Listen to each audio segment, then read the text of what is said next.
Hello and Happy New Year. Welcome to The Direct Approach with Wayne Moorehead, an exclusive podcast by DSN, where Wayne shares candid and insightful conversations with leading corporate executives about today's evolving direct sales channel. Tune in every other Thursday for timely insights and relevant takeaways to grow and advance your business. In today's episode, Wayne is joined by million-dollar ring earner and executive vice president of LegalShield, recently rebranded as PPLSI, Darnell Self. With more than 25 years as a successful field leader and the past 12 years in a hybrid corporate role, Darnell offers a rare perspective from two vantage points. Darnell was a top-rated speaker at the Fall 2022 DSU event with an eye-opening presentation focused on undervalued opportunities. In this episode, Darnell takes a deeper dive into how intentional leadership is the foundation for building trust and increasing retention. He also unpacks the difference between management and leadership and offers a new way to look at work-life balance. To learn more about what's working and what's not from some of today's top executive leaders across the channel, we invite you to attend the Spring 2023 DSU event in person on Wednesday, April 19th and Thursday, April 20th. Plus, we hope you join us a day prior for the annual DSN Global Celebration, known as the Oscars of Direct Selling, on Tuesday, April 18th, all taking place at the Omni Frisco Hotel in Frisco, Texas. DSU is a direct selling 2-day masterclass with a TED-style show flow featuring 25 subject matter experts and executive leaders sharing their insights and learnings for the greater good of the entire channel. Registration is now open at dsu2023.com and is free to all active corporate direct selling executives and event sponsors, thanks in part to our event sponsors and our DSN supporter companies. This episode's sponsor is InfoTrax. When rapid growth or international expansion place demands on your business your systems aren't prepared to handle, success itself can be a potential cause of failure. As you grow, your system's requirements change, and nothing is worse than being hard-coded into a corner. The InfoTrax platform was built with growth in mind, allowing the freedom to adjust your system at any time to align with your current business needs. Learn more at infotraxsys.com. That is infotraxsys.com. And now, please help me welcome your host, Wayne Moorehead, and today's guest, million-dollar ring earner and executive vice president of LegalShield, Darnell Self.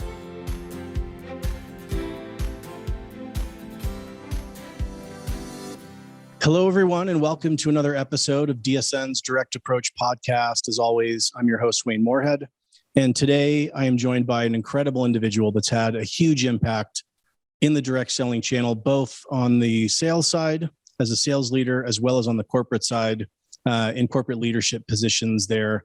He is an award-winning entrepreneur, life coach, philanthropist.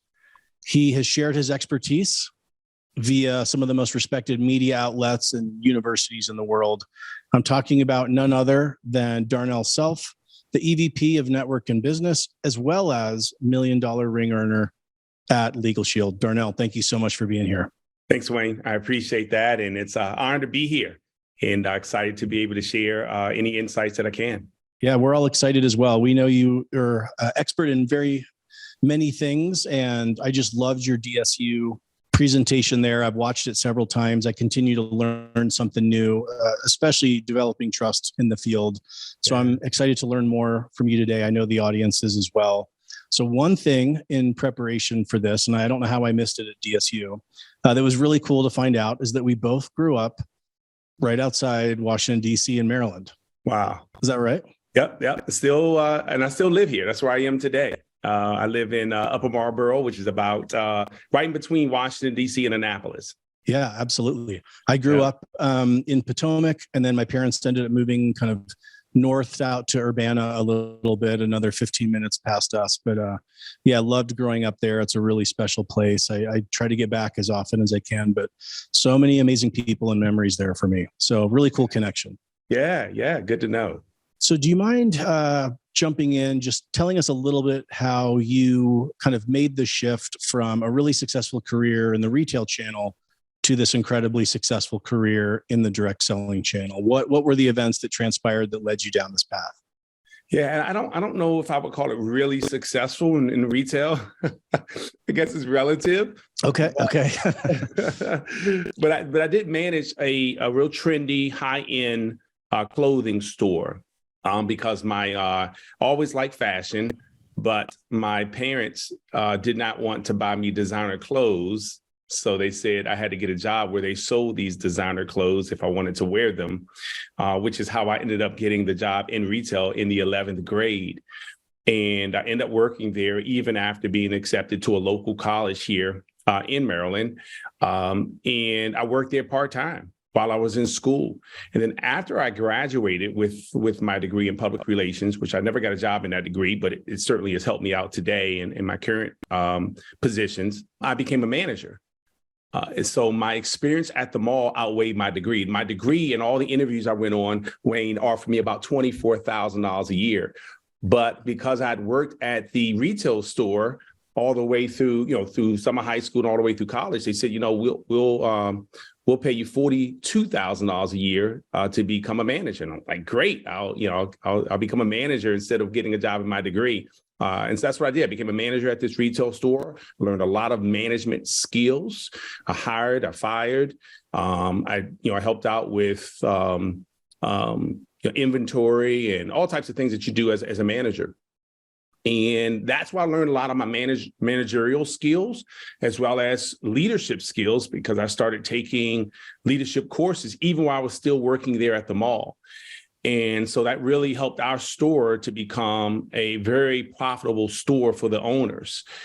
But the problem was, I remember Wayne counting out a little bit over $50,000 in one day because I had to close out my register. And I thought, hold on, these guys are making this kind of money in one day, and I'm making 40-something thousand for the whole year. And it hit me. So, it was good that I was helping them to make that kind of money, but it's bad because I started to realize that there were other opportunities that existed outside of just the retail store. Oh, that's interesting.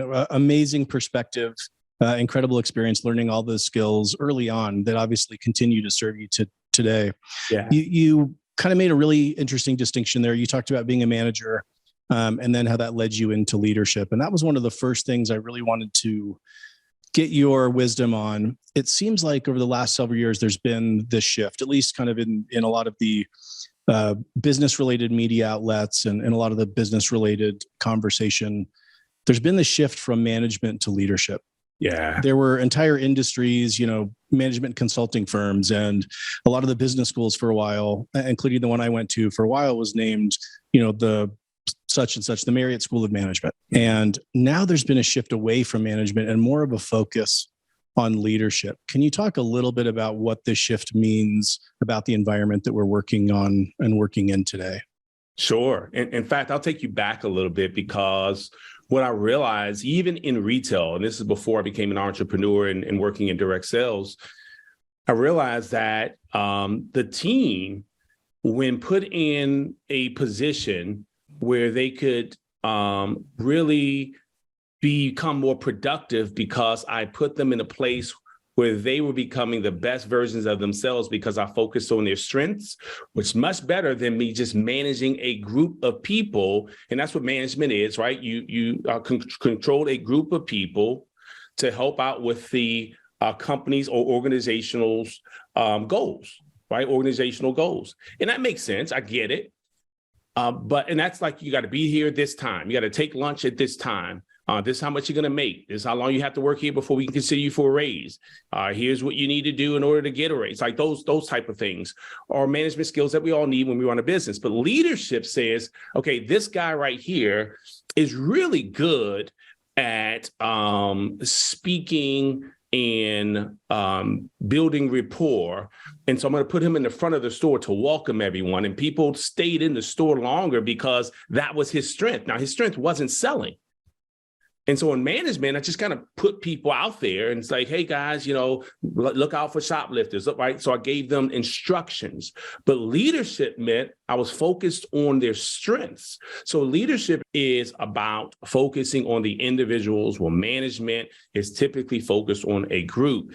And that's one of the distinctions. There's a lot of distinctions there. But I believe people are starting to see now, man, if I can help my staff become the best versions of themselves, and not because they're not going to be like the person next to them, then collectively we can still reach our company goals. But at the same time, the focus is down on the individuals, not on the company goals. The company goals are met as a byproduct of helping the staff becoming the best versions of themselves. And maybe they could be amazing for the organization, but just not in the position that we have them in, because that's not where their strengths are. So I think that's what companies are starting to figure out. I know that's what we figured out, even where I am today in my corporate role, and certainly in my field role with leading thousands of independent associates.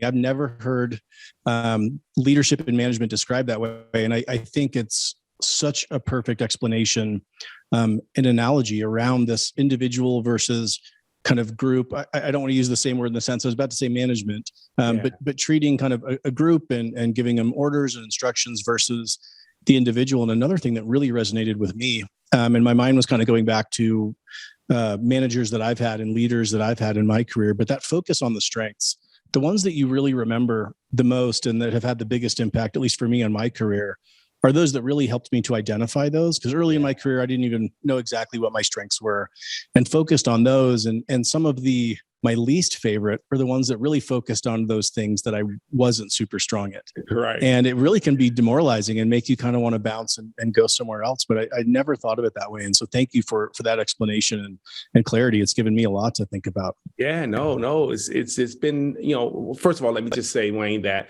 I made a lot of mistakes in this area, and that's how I became better at it.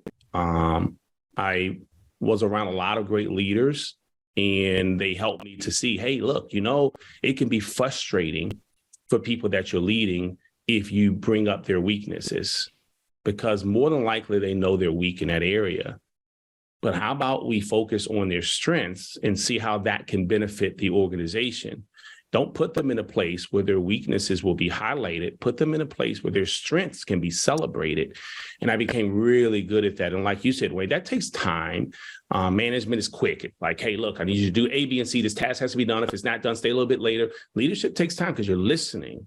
Like, what do you love? What are you passionate about?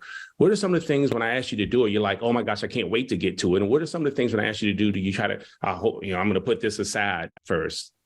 And so I learned how to ask better questions, and I got different results because I asked different questions. It does take time. I hadn't thought of that really either, where if you're just focusing on things somebody's doing wrong, it's going to be demoralizing. You're not going to develop them. But focusing on the strengths over time kind of almost gives you the permission in the end to come back in and help that person develop and improve on the weaknesses. And you've built that trust then because you focus on the strengths, and they're going to be more open and willing.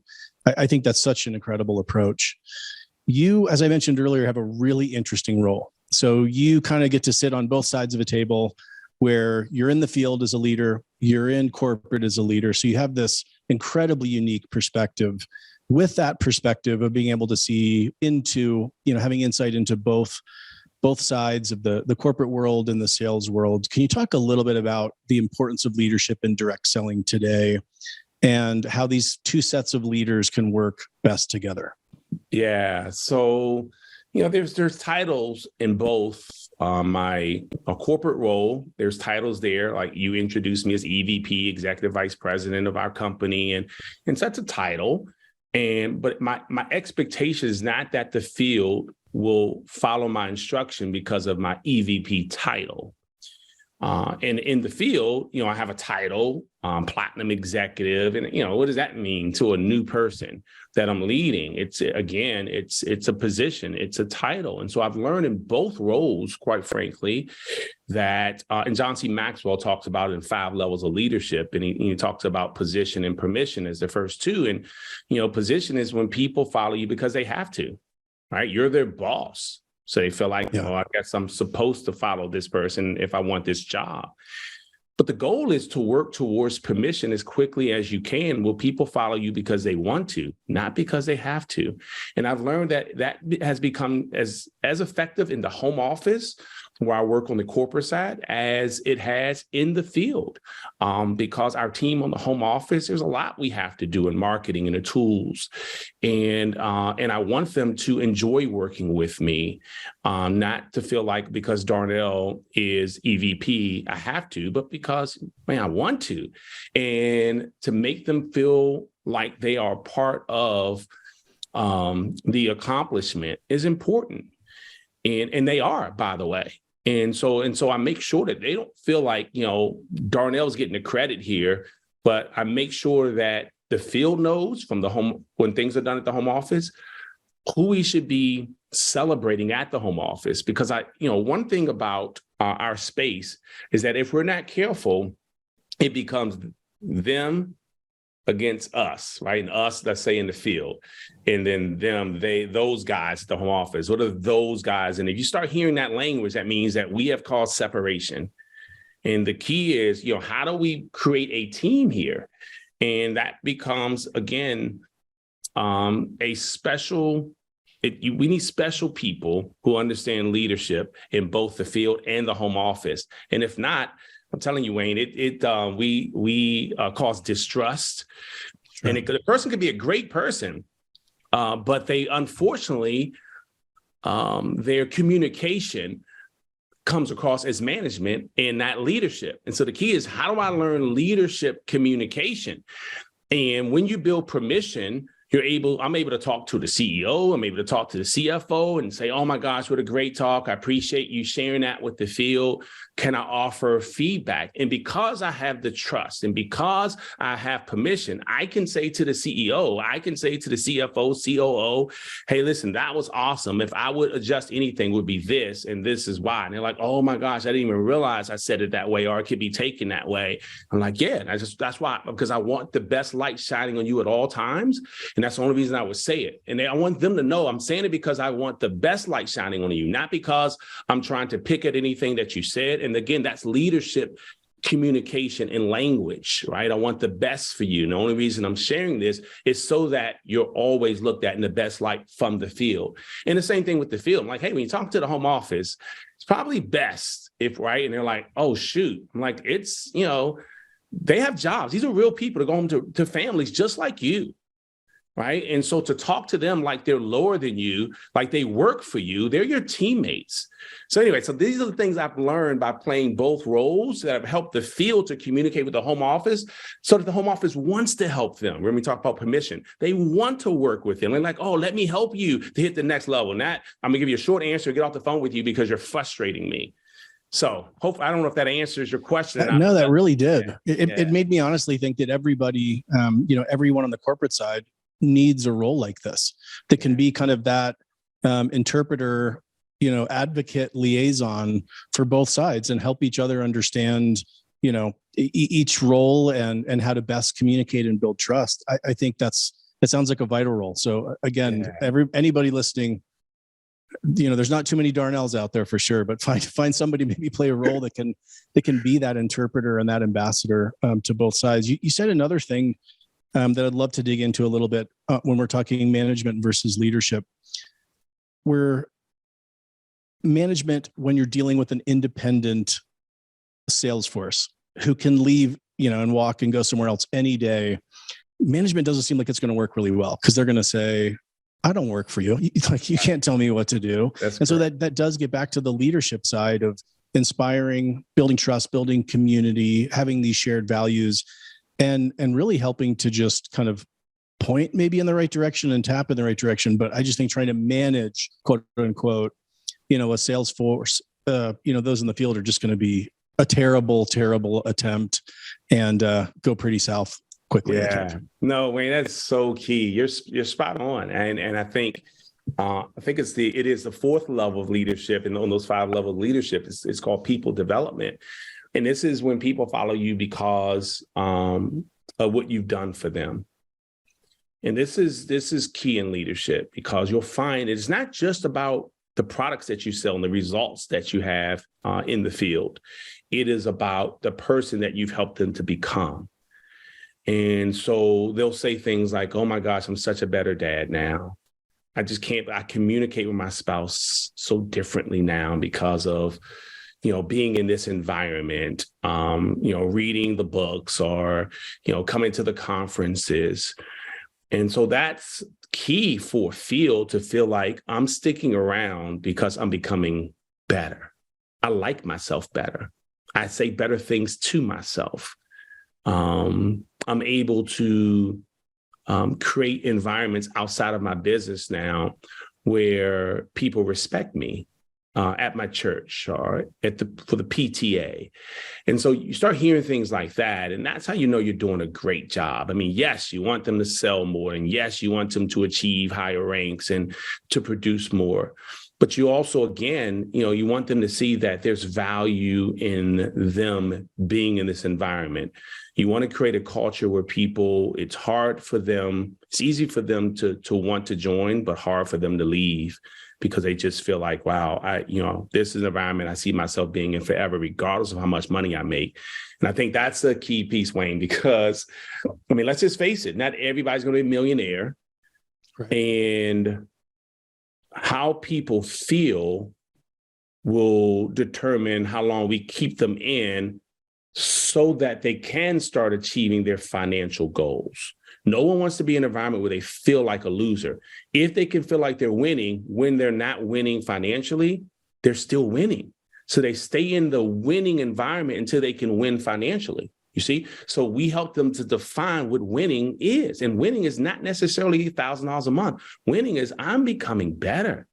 Yeah. See, and because I'm becoming better, now I can start to figure out the skills necessary to succeed financially. But I'm going to stay in this environment until I figure that out because I'm winning in other areas. So I think that's one of the keys that we sometimes take for granted because we're trying to get the people who are selling 2 to sell 4. And the people who are selling 4 to sell 8 instead of getting more people who sell 1, right? Because most people aren't going to sell a whole bunch. But let's keep everybody in, and that's leadership, to keep people in. That's a culture move. That is so important. There's been some stigma around the industry and in the past about maybe not meeting expectations. And your comment about community and culture and helping them see that as a win and redefining and setting different expectations, I think is vastly important because it is one of the ways that we can show them success. It doesn't always have to be, especially in the early days, monetary success. It doesn't have to be, title or rank success. It can be part of a community and a culture that provides you value, that really you want to come and be a part of. And I just think that's interesting to position that as one of the many ways, even outside of product, even outside of an income, that we as companies can provide value to those that join on the distributor or promoter side. Yeah, I'm telling you, that's a culture hack there. When people figure that out, they'll see that the company conventions grow. I know we've had, a season where, we haven't been able to have as many in-person events, but even before then and now coming out of that, you see that the in-person events grow, not because you got all of, the big top income earners there, because most of them aren't, but because you have all the folks who expect that one day they'll be there still coming out. And how do you keep those folks coming out if we've made them feel like they're losing? Right? No, I don't want to feel like a failure, but if I feel like I'm winning until I win, I'm still showing up. In fact, I can't wait to show up because this environment makes me feel like a winner in other areas. And so that's that whole culture code there. Yeah, it's back to helping people identify and realize their strengths from a leadership perspective. That's really cool. So yeah. So you've said in other presentations and talks that I've heard you give that everything rises and falls based on leadership, and that leadership is what will ultimately determine the success of your company, the success of your sales force. So how can corporate help develop leadership among the sales force when most of us have never been on the sales side and will never, no matter how hard we try, we'll never fully understand, what our sales side and sales team goes through? Yeah. So we know that everyone starts at a different place, right? So in direct selling, people join from working at a fast food restaurant and they join as successful CFOs already in their current careers, and everybody in between, stockbrokers, stock boys, GEDs, PhDs. And so knowing that, people are at different levels of leadership, and some have never focused on leadership ever in their life. And so this will be their first introduction to even really the word leadership. And so knowing that, it is putting people in a position where they can get small wins in leadership. So when that happens, they develop an appetite to desire more leadership lessons, more things that can help them to become better. So the key is, what small bite-sized pieces of leadership can we give them? And sometimes it's a short read, in audio, maybe a guest speaker who comes out and talks about leadership at a convention.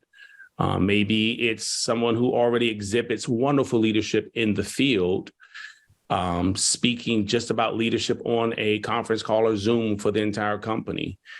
We actually have a leadership course for our field, and you qualify to be, and it's not hard to qualify. We made it real easy to qualify. And so it's a leadership course that people can participate with. And it's just once a week, and it's about 30 minutes.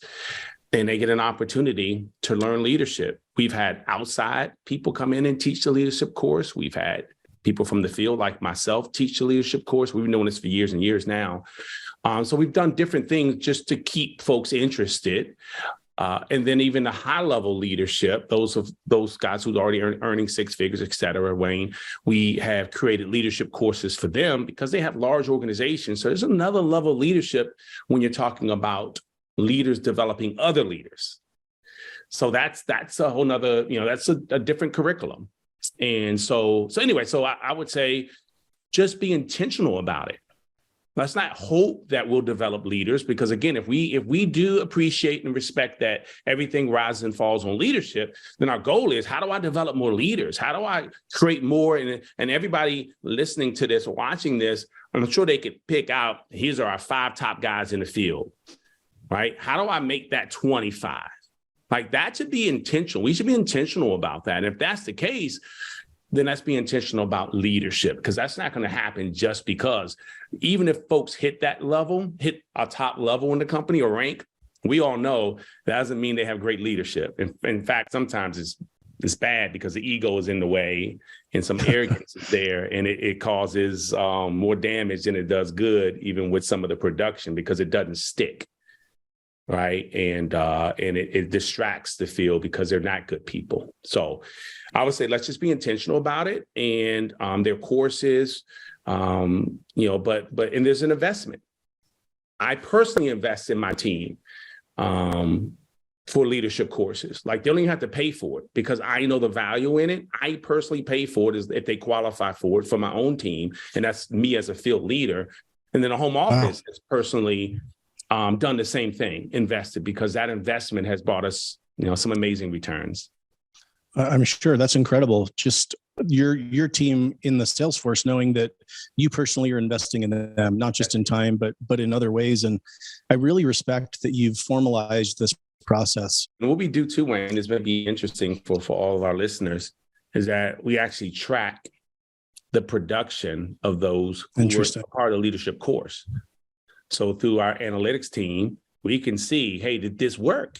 Because otherwise we need to go back and say, hey, was it the course? Was the course too long? Was it, not the right speaker? Like, what was, what happened there? So we actually track it too. We actually track the individuals that are part of the leadership course to see, what type of production came out of that. Were there other people at the core ranks? Were there more core ranks developed out of that? Or in other words, were they developing more leaders coming out of that? So we track that too. That way we can see what's working and what's not.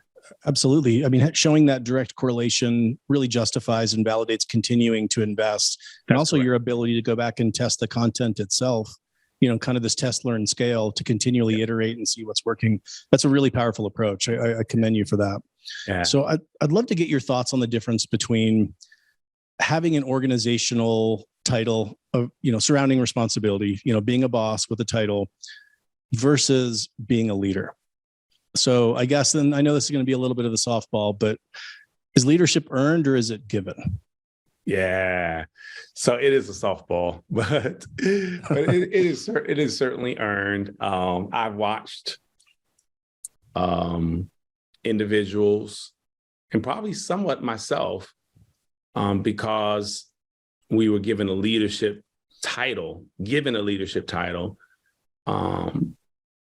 really put ourselves in a bad position because we felt like people should follow just because we said, hey, guys, here's what we're going to do. Here's the plan. And it didn't work well. It is earned. And if there is distrust, you have to earn that trust back. And that takes some time, right? So sometimes we don't trust ourselves, because we've made commitments to ourselves. Like, I'm going to wake up earlier and we hit the snooze. So how many times does someone have to lie to us before we stop trusting them? And so when I'm working with individuals as a coach, I'm like, hey, have you ever lied to yourself? And I give them some examples of like, yeah. Have you ever said you're going to start working out and you didn't? Did you ever say you're right? And they're like, yeah. So you've lied to yourself several times already last month, according to your answers. And you're like, yeah. I was like, so if anyone else lied to you that many times, would you trust them? I'm like, no. So you probably don't trust yourself. Now, you're probably not saying this to yourself, but you don't trust you. And so a lot of this, Wayne, is earned. We have to earn it with ourselves. We have to earn it with ourselves. We certainly have to earn it with others. And so that doesn't come from doing something one time, right? It's because you've said you were going to do something and you did exactly what you said you were going to do over and over and over. And I know it's a shame, but you can do it over and over and over again and not do it one time and lose all the trust. It's like a marriage, right? You could be the greatest spouse for 10 years and one mistake, you could lose 10 years of trust. And so same way in business. It's the same exact way. So absolutely it's earned. We have to be loyal to those who are following us, meaning that if they confide in us, it has to stay with us. They have to feel safe. I've worked with C-suite executives in my role, and they didn't know how to keep the trust. And it was tough for me to regain it for others because they felt like they couldn't be open. They didn't have a safe place to share their true thoughts about what they felt from the field. And it's okay for me. Disagreement is always okay, just not disrespect. Yeah. You know what I mean? Absolutely. So anyway, I just say that because I just want, I think it's important. I've watched momentum go crashing down because of trust. A lack of trust. Absolutely. And we know the importance of momentum, especially in this channel. You mentioned a couple things that I want to circle back on. You talked about essentially earning our own trust, learning to trust ourselves through continually maybe delivering on our own promises to ourselves. That's something I hadn't really thought of, around becoming an effective leader, first be a great leader of yourself, of your own world, of your own relationships before, you try to start influencing others. It would be really hard to do it in the reverse order. The other thing you talked about was just how fast we can lose trust in something, a person, a company, coming from the brand and agency side. I've also seen that where someone can have, as you said, 10 years, call it 1,000, 10,000 interactions with a brand across various touch points, whether it's the retail store, the website, and with one bad experience, you can lose it all. You can lose all the brand affinity and credibility that you've built up. And as you pointed out, it's not just true for companies and brands, but for us as individuals as well, which is a great reminder. Yeah. So, it's funny, Wayne, real quickly, maybe think of the story. So I was in the Cayman Islands, and some friends of ours convinced me to go scuba diving for the first time. They said, if you're in the Cayman Islands, you have to go scuba diving. Like, it's the most beautiful place. I'm like, okay, but you have to be certified, and I'm not. So that was my way of backing out of it, right? They were like, oh no, this is a certification class tomorrow.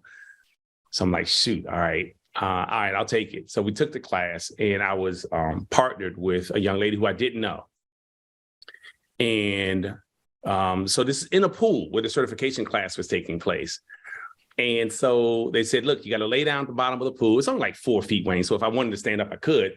But they said, if you stand up at any time, you fail, because you can't just stand up in the ocean, or you really fail, if you know what I mean. So Sure. They were like, so if you stand up at any moment, you fail. And here's part of the test. Part of the test was, if something happened to your oxygen while you're low, you have to have your partner, and, you breathe in it and you pass it back and forth so you can get to safety.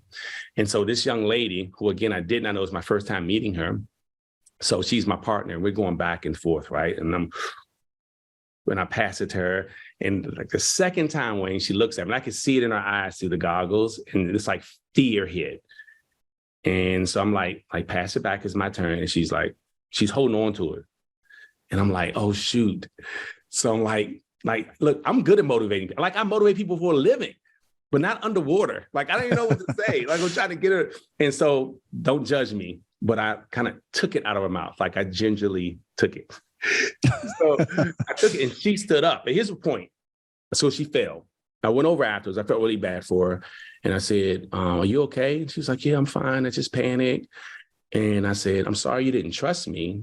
I was going to give it back to you. And I said, I know you don't know me, but you could trust me. And she said, it wasn't that I didn't trust you. She said, I didn't trust myself. Wow. That's when I really got it. And she's like, I didn't trust myself. I didn't trust myself that I could do it in a pool. So I certainly didn't want to trust myself that I could do it in the ocean. And I realized that that's where a lot of people fail in leadership. You got to lead yourself first. And if you don't trust yourself, it's hard to lead yourself. And it starts right there. It doesn't, a lot of people are like, I'm trying to lead my team, but they haven't led themselves yet. They haven't learned how to lead themselves first. So the first thing that we really teach in leadership is how to lead yourself. And then we go to leading others. And then we go to how to lead others, which is developing leaders and scaling and succession planning and those type of things. So anyway, I just thought I'd bring it up. You made me think of that story. Yeah, I'm glad you did. And I think it's another great lesson for us assuming someone else's motivation, that we know why they did something. And not maybe giving them enough grace and enough credit to say, her saying, look, I didn't trust me. My reaction back to that is going to be vastly different than if I thought, hey, she was only thinking of herself in that situation and not me. So that's a great lesson in assuming that motivations. Great awesome, point. Awesome story. Thank you for sharing that. Yeah, so you mentioned the culture code.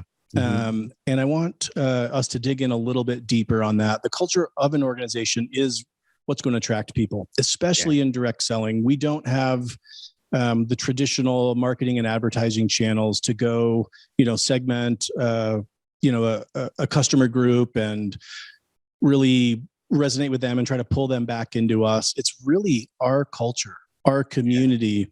That's one of the ways that we position our brand and really reach out and attract those kind of in our, consumer or sales tribe there. Can you talk a little bit more about the importance of culture in attracting and retaining sales leaders? Yeah. So I could say so much about culture, Wayne, but I think I start by just saying honesty is the best policy. Like, you never want a team to come back or an individual to come back and say, you said this and it wasn't true. So even if you feel like it may be received in a way that's not intended, honesty is always the best policy. And then you can always share, hey, here's the reason why we made the decision though, right? And here's the reason why we felt like it was important to do right now, if it's a timing issue, but it's still the best policy. Sometimes in culture, in building a wonderful culture, it's not just what you say, but who's saying it. And we talked earlier about the permission level. So sometimes it's about having the right person deliver the message and it's received differently. And that creates a wonderful culture because they're getting it from someone who they have gained trust for. And maybe it's a fellow field associate. Maybe that's, like you said, it's always great to have a liaison or somebody who understands the field and also understands the company's goals and objectives. So honesty is the best policy. Creating an environment where everyone feels like a team is important. In our company, our product, we have a service. So our product, they're people. So they're lawyers. And so, we put together softball events or, events at the zoo we've done. So just where our product and our associates in home office, we can come together in certain markets, especially our most productive markets. But again, this is all about, and you said it, Wayne, just now, it's about giving people grace. And it's hard to give someone grace who you don't know anything about them in their background, where they come from. So sometimes people are like, well, just get a babysitter. And then they realize, wow, they have a special needs kids. I was so insensitive. But they didn't realize they had a special needs kids until they had this culture building event. And they realized, oh, they have a special needs, and that's the special needs kids. That's why it's been hard for them to make it out to so many events. Well, before, they were being so hard on this person because they weren't making it out to so many events. So the culture building events allow you to gain a little bit more insight on a person's family dynamics, how they grew up, their siblings. And I know that's certainly helped us out. It's helped me out in my own organization. It's helped me out in my corporate role to kind of understand where people are coming from and why they do what they do and why they say what they say, whether they have an unsupportive spouse or supportive spouse, because that makes a difference. And so so making sure we're doing our best to create events or kind of events around the events are always helpful. And we've even invested, again, as a home office, we've invested in events around the events. So we have regional events. We'll invest in an event like at a sports bar or something. We'll buy out the sports bar. So after the event, everyone goes to the sports bar. They get tickets for 2 drinks. And there's pool tables there, big screens, they can watch the game. But what does that do? It gives folks an opportunity to gather and sit down and meet one another. At an event itself, you're listening to the speakers. So there's no interaction to build culture there. If so, it's kind of rude for me to be building culture with the person next to me. I'm supposed to be paying attention to the speaker or some keynote. So there is no other opportunity except if there's some event, some culture building event around the event. So sometimes we think the event itself should be enough to drive the organization's culture. And we're like, well, we had a conference. I don't see any production. All right. We had this training. I don't understand. And it's because we didn't show people how to lock arms to become one big team that's moving together collectively. And now they all feel like, I want to do this with it, and I'm not going to leave this person behind. And now you've got teams, and it's amazing to watch this, Wayne, but people who have no financial interest in helping other organizations sidelines come together because of culture building events, because they learn how to like other people in different races, different religions, where the world has found, unfortunately, a way to war through these differences. We can find a way to create love when the culture building events are properly put in place. That is so important. This idea around events within the events, having, had the corporate events team report into me, at multiple companies, we are always so focused on, the run sheet, what's going to happen within the walls of that event from the second people walk in to the second they leave. But we often don't consider all these other events and interactions and collisions that can happen in the orbit of this event, kind of surrounding this, and the importance of helping to foster and even schedule time, give people breathing room, give them time to network and connect and schedule even some of their own events, not have it, from, early morning until, late at night where they don't have a chance to get together. But also, I think it reminds me of the importance, especially where so many of our interactions now are virtual. I mean, it's incredible that you and I can be, sitting here talking right now, but also the importance and the need to deepen those relationships in person. Yeah. The virtual might help us get reach and kind of cast a wider net, but it's never going to replace these, friendship building, relationship building activities, person to person. Really, really important. Thank you for sharing that.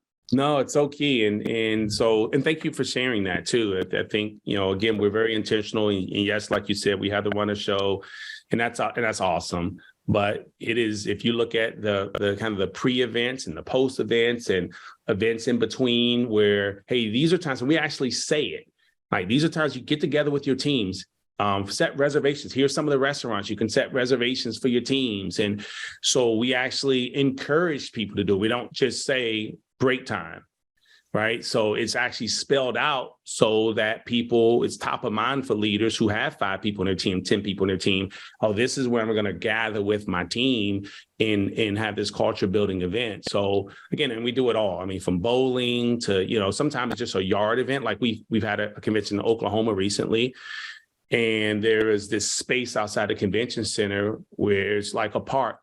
And we created this whole experience. I mean, you have a band, you name it. And it was just a wonderful experience for folks to get to know. It's like an outside barbecue for the leaders who qualified. They could go to the Oklahoma Thunder game. So that was a pre-event before the event even started. So it was like, 40 people, maybe 50 people or so that we rented out the suites to go see the basketball game. And that was great. So again, I just think about all these different events around the events that cause such an amazing culture. And believe it or not, there are a lot of people who've never gone to a basketball game. And if they had, they'd never been in the suites before. They're like, I didn't even know this level existed. I mean, kind of look up and saw it.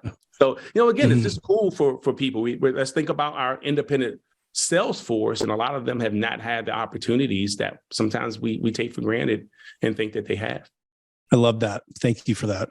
Yeah. So a part of what really helps build and define a culture are beliefs and values. Mm-hmm. And we know that there's been this ongoing dialogue, maybe even an argument around work-life balance. How do you try to manage both? Can you even manage both? Do you have to give up success in one to achieve success in another? You've obviously had to balance this with your kids. And we learned before we were talking on the air that your son just graduated. Was it today or this week? Yesterday. Yep, yesterday. Yesterday. Yep. Well, please tell him congratulations. That's an amazing accomplishment. But can you share a little bit about how you view family time, work time, how someone can even attempt to balance these two almost sometimes competing values maybe? Yeah, one of my favorite topics, by the way. Good. Yeah, it's one of my wife and I have a podcast. And so we talk about this one often because we get questions about it often. And it is about this whole idea of balance. So I'm going to take a different approach on it because I think when we use the word balance, it seems as though it means even, the same, right? Mm-hmm. So if I had a scale and trying to balance it, it's probably had to have the same weight in order to be balanced. And I want to dispel that myth a little bit about the importance of balance. I like to call it priorities. So for me and my family, it's faith, family, finance, right? So that's and then we've added fitness now to it, but it's always been faith, family. So and then the business. So does that mean I spend more time in my faith and my spiritual life? No, not at all. Because that means that I would have to, if I'm putting 30 hours in my business, that means I would have to put 30 hours. In order for it to be balanced, I would have to put 30 hours in my spiritual life. You see? So in order for it to be balanced. Same thing with family. I would have to literally look at my calendar and say, how do I spend 30 hours with my family, 30 hours with my, right? And that's not what I do. I don't do like 8 hours a day sleep, 8 hours family, 8 hours business, 8 hours spiritual, right? That's 4 times 8. So that we'll be beyond where we need to be. So now all of a sudden I only need 3. So hold on. So you mean I only could do 8 hours spiritual and 8 hours to family and 8 hours of business? Like that's it. I can do 6. But here's my point. Check this out, Wayne. Here's what we figured out, my wife and I. So we realized if we use the word prioritize, it helped us out. So in our calendar, every week, and sometimes we do it monthly, depending on the season, we put all the most important things in our calendar first. So my son's graduation was already in there. Now, the ceremony was an hour and a half. We, whole family had lunch with him afterwards or dinner with him afterwards. So that was a little bit more time. But my point is that it was already in there. My spiritual life is already in there. Important days throughout that month. If I'm going to see my mom, that's in there because that's family. That's important. I'm the only child, by the way. My mom lives an hour and a half away. So I put her in there. She's in there. Doesn't mean I spend more time with my mom than my business, but it doesn't mean my business is more important than my mom. And because my business is not more important than my mom goes in there before the business. Now I'm able to fill in all the other stuff, right? My gym time, that's important to me. So that goes in there. All my business time, all my meetings, that goes in there. So I just prioritize what's most important and then fill in everything. Now I do have, because I have a corporate position, I have mandatory meetings, which is funny for me to say because I'm an employee. So I'm so used to being in the field, there's nothing mandatory, right? But so I do have mandatory stuff I put in there. But here's my point. If I looked at trying to balance all of that, it's unbalanced all the time. Sometimes way more business. It could be 10 hours of business that day. And it was 2 hours of personal. Sometimes, if you catch me on a particular day, it could be 8 hours of personal. My wife and I are having lunch that day. We're sitting by the water. We're going to see my mom. And I only had 2 hours worth of meetings, corporate meetings. And one day, so my point is, it's never balanced. But because I don't try to balance it, I just prioritize. I feel good. I'm winning.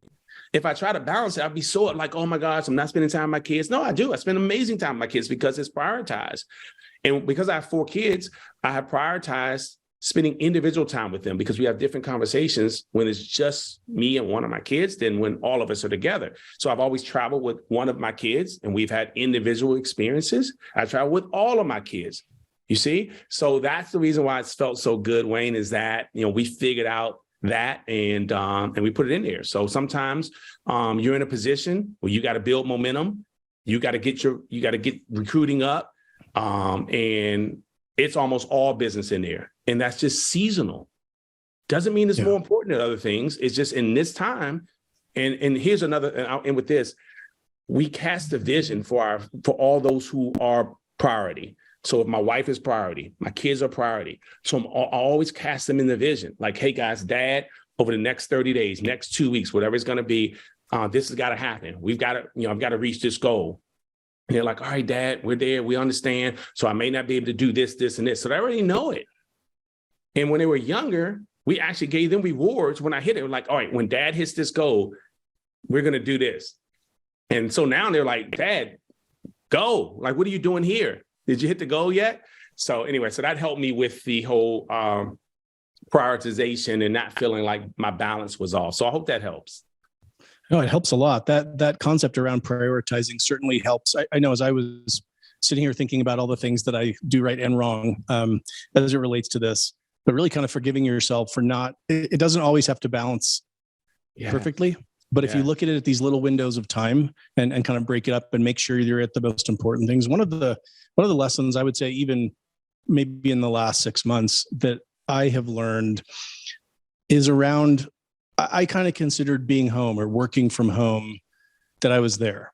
So, at the end of the day, and this is recently, had one of my kids come up to me and is like, you haven't talked to me, you're never around. I'm like, what are you talking about? Like, I've been home 24 hours a day, right?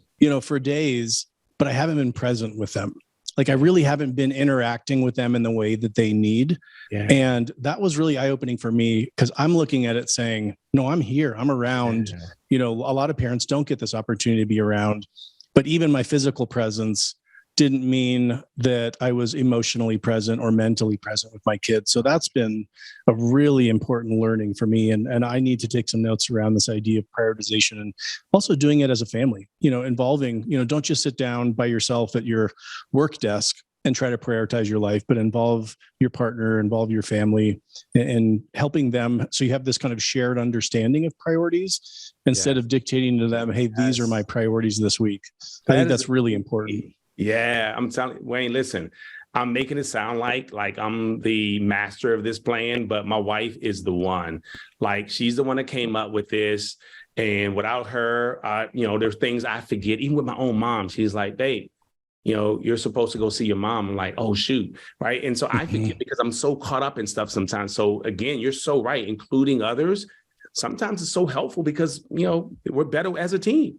And so like tonight, Absolutely. I had daddy-daughter date night, right? I scheduled a surprise for her, which I can't say out loud just in case she's listening to upstairs. but again, it's a special night, but it's been in there for 2 months because I knew that when I saw that this was happening in our area, I thought, oh, but she would love this. And she was off at school and she was coming back home.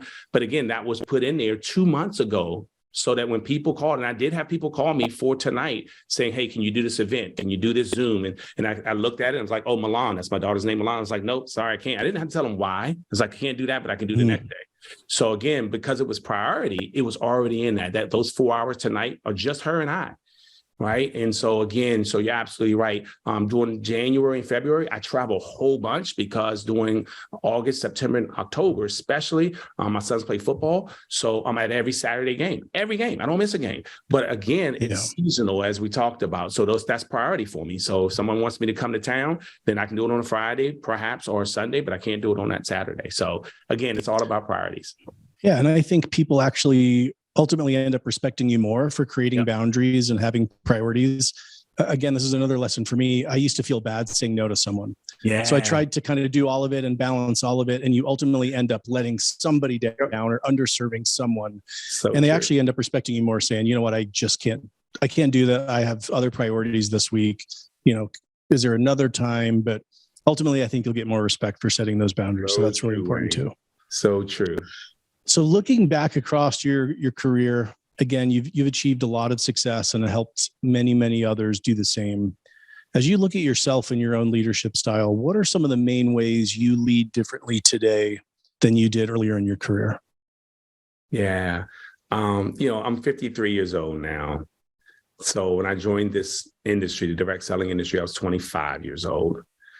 So because time has taken a priority for me, just in terms of my time, I think about leading differently. Well, before, I felt like I had all the time in the world, so it didn't matter.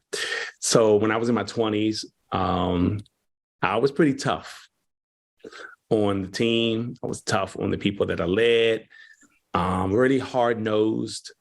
My wife says I'm softer, so I lead with more compassion.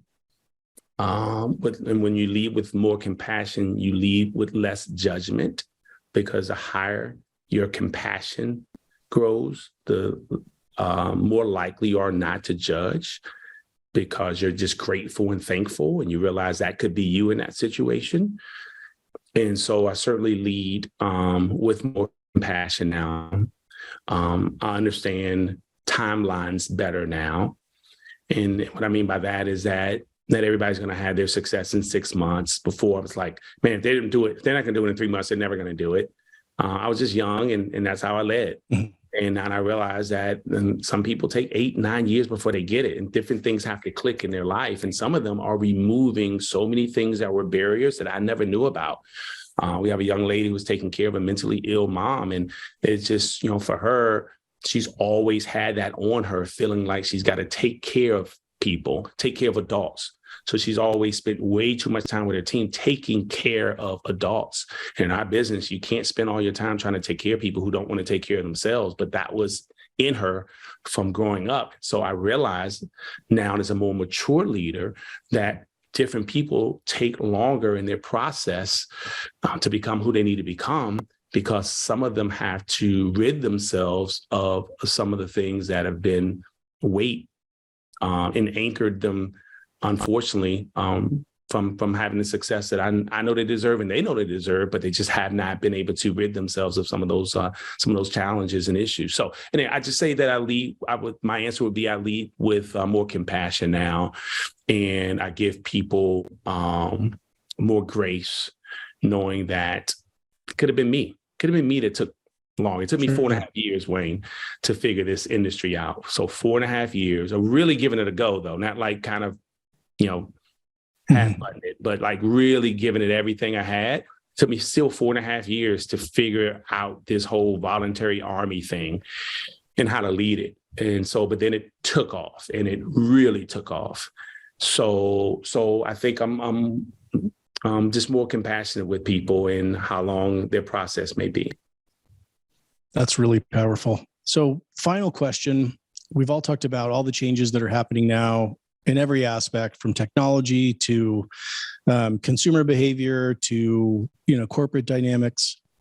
What, if you could give, a piece of advice to the corporate leaders out there, what is one of the most important pieces of advice you can give to them about working and I'm going to say kind of leading in quotes, but leading today's distributors and promoters, what should we be doing better? What do we need to understand to have that relationship, have deeper trust, and be more successful over time? Yeah, and that's, one is kind of tough to blanket an answer there because, different people are at different places in their business.